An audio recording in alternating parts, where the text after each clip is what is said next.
Okay, so we're out on the lake idling around here.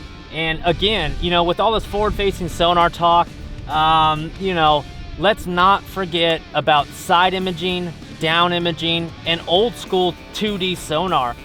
These are all tools we can use to find more fish, especially when we're here at the console, especially when we're idling around, when we're moving from spot to spot to spot. It's a great way to break down a spot, to understand a spot before you hop to the bow and really break it down and fine tune things. But it all starts right here. Man, these balls of bait are looking really good. I mean, every now and then on down imaging, I'll see a fish underneath these balls of bait, so I'll go ahead and hit a waypoint on them and maybe return back here.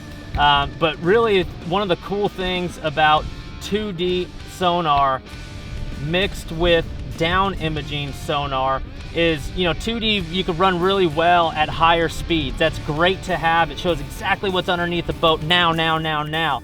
But in that idling mode, when we're running along 1 mile per hour, 2 miles per hour, 3 miles per hour, down imaging picks up almost every little piece of bait fish down there. So again, that helps you determine whether that's a good spot, whether the fish are big or not. A lot of times on 2D sonar, you don't really know how big the fish are because it's just an arch. That's where down imaging comes into play. The other thing worth mentioning with down imaging is you can make out trees and stumps, and heck, if there was a mannequin down there, it would look just like a human being down there. So down imaging is a lot higher frequency, it's a lot higher definition, and it definitely is a tool that we use every single day when we're on the water. Now let's switch over and look at side imaging. Side imaging is simply the exact same thing as down imaging, it's just shot sideways.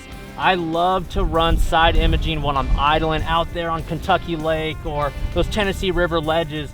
Helps me pick out all those drop-offs, helps me pick out all those fish. You'll see them. They appear as a white spot with a shadow behind it. And when you see a bunch of those white spots and a bunch of those shadows, you better hit a waypoint there because that is an absolute school of fish. I'm idling over a spot right here and there's just so much shad here. Again, I'm seeing fish everywhere. What I like to do with the side imaging, when I see life on the graph, when I see life down below the boat, what I like to look for is structure for fish to hang out on around that life.